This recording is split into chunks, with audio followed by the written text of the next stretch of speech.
सम्राट Ashok inter college के online classes में आप समस्त विद्यार्थियों का स्वागत। मैं इंद्रेश कुमार फिर हाजिर हूँ आपके बीच सामाजिक विज्ञान विषय के लेकर। जैसा कि आप लोग जानते हैं कि सामाजिक विज्ञान में 4 विषय होते हैं और 4 विषय मिलकर एक हमारा सामाजिक विज्ञान का पेपर विषय बनाया जाता है और उसके अंतर्गत हम एक पार्ट ले रहे हैं भूगोल। और भूगोल के अंतर्गत भारत स्थिति और आकार के बारे में आज चर्चा करेंगे आप लोग से।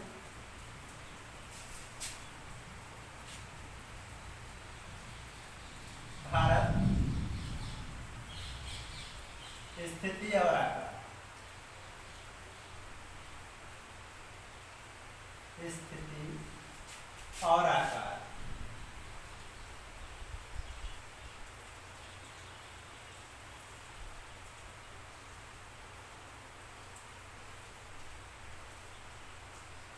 इस चैप्टर के अंतर्गत आप ये देखेंगे कि भारत की स्थिति क्या है, भारत के अक्षांशीय देशांतर स्थिति क्या है और भारत के पड़ोसी देश से कौन से, भारत की सीमाएं किस किस देश से लगती है, भारत का क्षेत्र लंबाई कितनी है, भारत की चौड़ाई कितनी है और भारत का क्षेत्रफल कितना है, इसके अंदर ये चैप्टर के अंतर्गत आपको पढ़ेंगे। तो आइए देखते हैं कि भारत की स्थिति क्या है। यानी मान लेते हैं ये पृथ्वी कब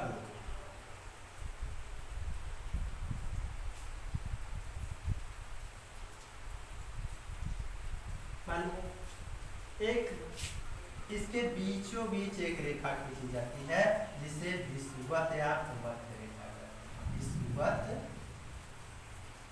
या भूमध्य रेखा कहते हैं।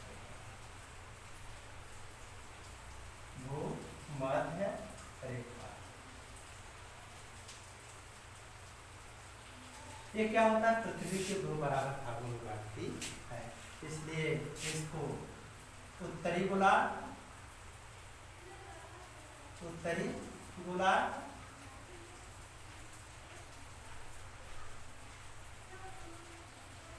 और इस भाग को दक्षिणी गोलार्ध के नाम से जाना, दक्षिणी गोलार्ध।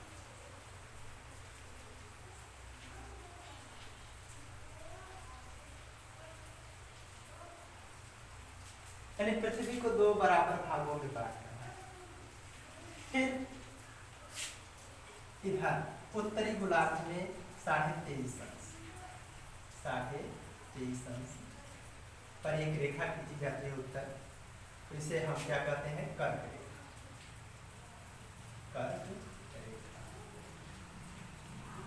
और दक्षिणी गोलार्ध में भी एक रेखा खींची जाती है 23.5 अंश पे और उसे हम क्या कहते हैं, मकर रेखा। मकर अब यहाँ पे एशिया महाद्वीप है और यही एशिया महाद्वीप ये मान लेते हैं।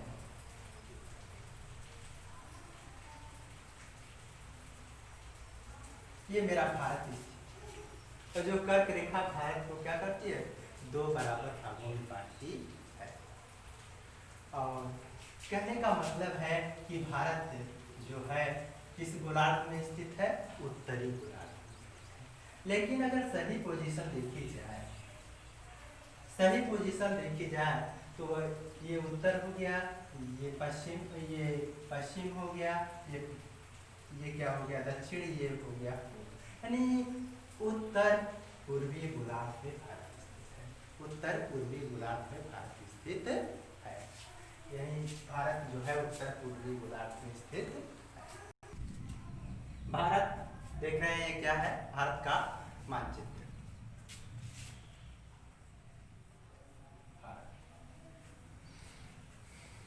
आइए देखते हैं कि भारत का अक्षांशीय और देशांतर विस्तार क्या है।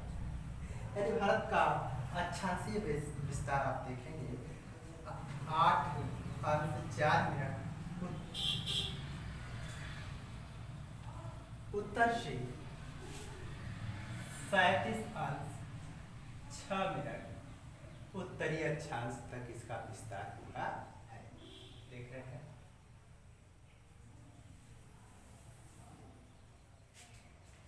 अब इसका देशांतर विस्तार देखेंगे।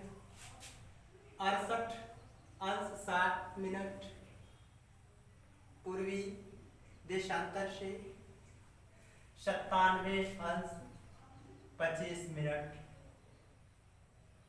पूर्वी देशांतर तक इसका विस्तार हुआ है। आइए देखते हैं। यानी ये रेखा आपको यहाँ से ठीक, ये क्या हो गया है, भारत का अक्षांशीय और देशांतर विस्तार आपने देख लिया। हम जानते हैं कि मानचित्र में इधर उत्तर होता है। क्या होता है? उत्तर। और इधर क्या होता है? दक्षिण होता है। इधर क्या होता है? दक्षिण होता है। और इधर क्या होता है? पश्चिम होता है। और इधर क्या होता है? पूर्व होता है।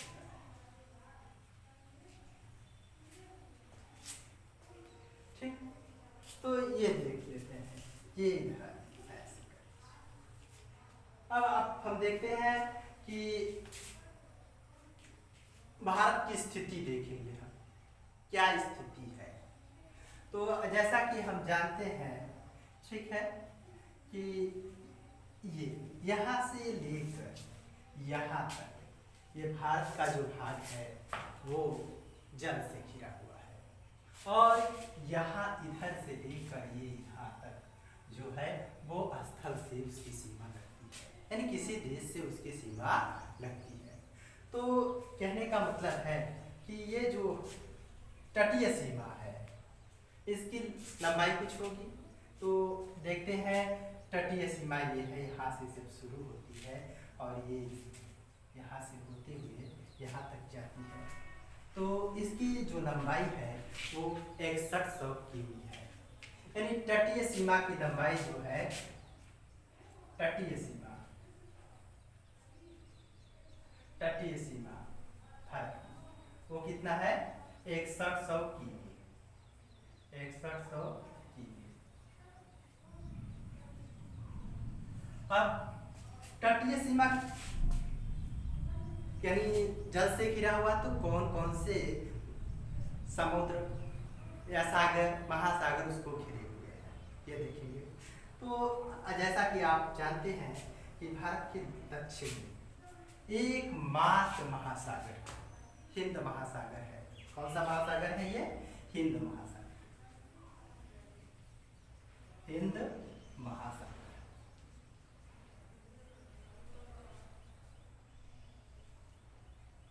अब भारत के पश्चिम में क्या है?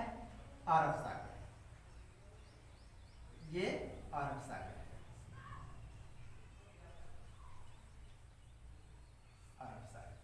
भारत के पूर्व में क्या है? बंगाल की खाड़ी। बंगाल की खाड़ी।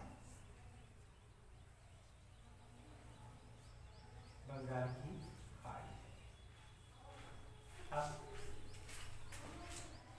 भारत में कुछ द्वीपीय देश हैं, छोटे छोटे द्वीप हैं। तो अरब सागर में जो द्वीप हैं छोटे छोटे इस तरह से, उसे हम क्या कहते हैं? लक्षद्वीप। क्या कहते हैं? लक्षद्वीप। और इधर बंगाल की खाड़ी में भी द्वीप है इस तरह से, ठीक है। तो देख रहे हैं बंगाल की खाड़ी में भी छोटे छोटे द्वीप हैं और इसे हम अंडमान और निकोबार द्वीप समूह के नाम से, अंडमान और निकोबार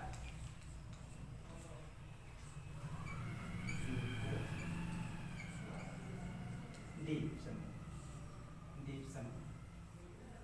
के नाम से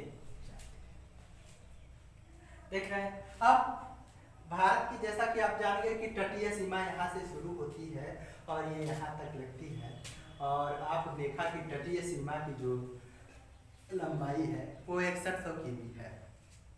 लेकिन अगर इन सब की भी लंबाई को जोड़ देते हैं, इन सब की लंबाई कुछ होगी और इनकी लंबाई भी अगर जोड़ देते हैं, यानी लक्षद्वीप जो द्वीप है इसको, और अंडमान निकोबार के द्वीप है इसको। अगर लंबाई को जोड़ देते हैं तो भारत की तटीय सीमा कितनी हो जाती है? तटीय सीमा जो है, तटीय सीमा जो है बढ़कर कितना हो जाएगी?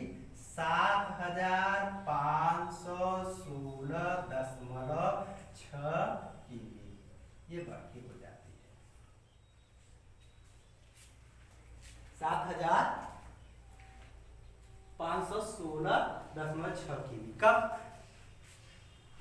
कब जब हम इसको जोड़ देते हैं, इसको जोड़ने के बाद इसकी तटीय सीमा की लंबाई हम कितनी हो जाती है। अब भारत की स्थल सीमा की लंबाई को हम देखते हैं, यानी आप देख रहे हैं यहाँ से शुरू होती है, इधर से होते हुए, ठीक है, इसकी लंबाई जो है यहाँ तक, इसकी इस सीमा को हम स्थल सीमा कहते हैं। और भारत की स्थल सीमा की लंबाई जो है 15,200 किलोमीटर है। स्थल सीमा की लंबाई कितनी है भारत की? स्थल सीमा की लंबाई जो है कितनी हो गई? 15,200 किलोमीटर, ये भारत की स्थल सीमा की लंबाई हो गई। अब आप हम देखते हैं कि भारत के इधर आपने देख लिया कि अरब सागर है, इधर हिंद महासागर है, इधर बंगाल की खाड़ी है, और ये जो है सीमा जो है जल से घिरा हुआ है, ठीक है, और जल से घिरा हुआ है, और उसकी आपने देख लिया लंबाई कितनी हो गई कुल। अगर केवल तट ये बॉर्डर की बात करते हैं तो इसकी कितना हो जाएगा? 100 किमी। अगर हम छोटे द्वीपों को भी जोड़ देते हैं तो 7516.6 किमी होता है। और स्थल सीमा की आपने देख लिया कि 15,200 किलोमीटर है। अब पड़ोसी देश देख लेते हैं कि भारत के पड़ोस में कौन कौन से देश है। तो आप ये देख रहे हैं कि ये पश्चिम है और ये पूरब है, यानी ये पश्चिमोत्तर, ये पश्चिम है, ये उत्तर है, यानी भारत के पश्चिमोत्तर में पड़ोसी देश कौन सा है? पाकिस्तान।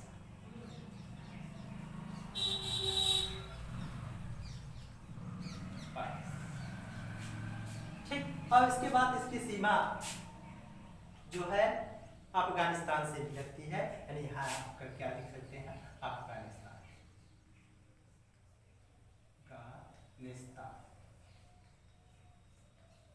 ये अफगानिस्तान, इसकी सीमा यहाँ से।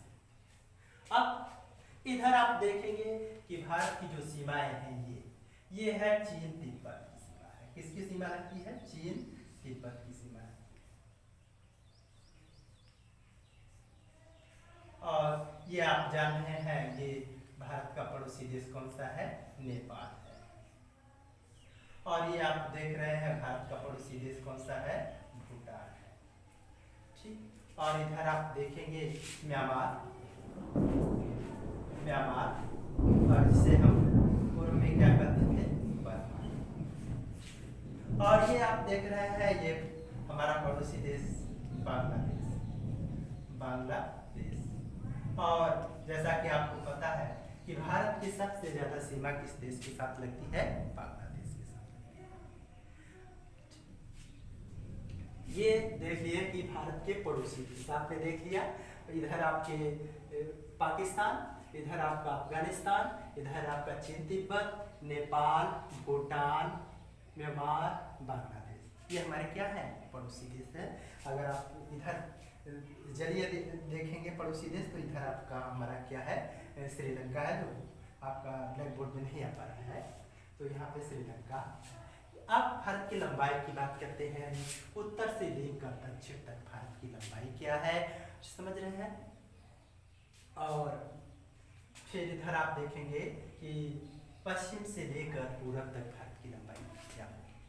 तो इधर देखते हैं उत्तर से लेकर दक्षिण तक भारत की लंबाई जो है कितनी है? 3,214 किमी, 3,214 किलोमीटर। किधर से? यानी उत्तर से लेकर दक्षिण तक भारत, यानी कश्मीर से लेकर कन्याकुमारी तक भारत की लंबाई कितनी हो जाएगी? 3,214 किलोमीटर। अब इधर गुजरात है, और इधर क्या है? अरुणाचल प्रदेश है। यानी गुजरात से लेकर अरुणाचल प्रदेश तक भारत, यानी आप देख रहे हैं पश्चिम से लेकर पूरब तक इस भारत की क्या हो जाएगी 2933 किमी, 2933 किमी, इधर 2933 किमी हो जाएगा। अब भारत का क्षेत्रफल कितना है, तो यहाँ देख सकते हैं भारत का क्षेत्रफल, यहाँ लिख सकते हैं भारत का क्षेत्रफल भारत का क्षेत्रफल जो है ये है 32,87,263 वर्ग किमी,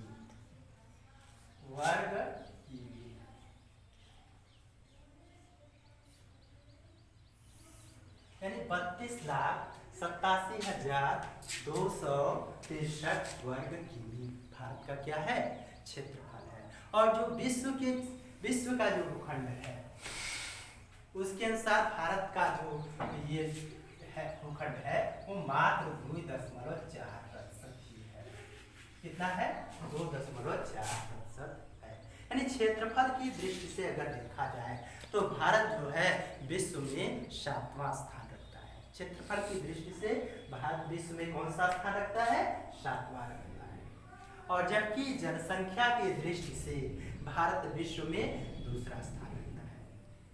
जनसंख्या की दृष्टि से भारत विश्व में दूसरा स्थान रखता है और जबकि क्षेत्रफल की दृष्टि से भारत का कौन सा स्थान है 7वां स्थान है।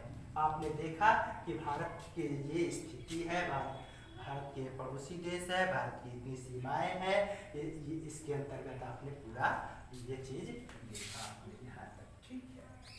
और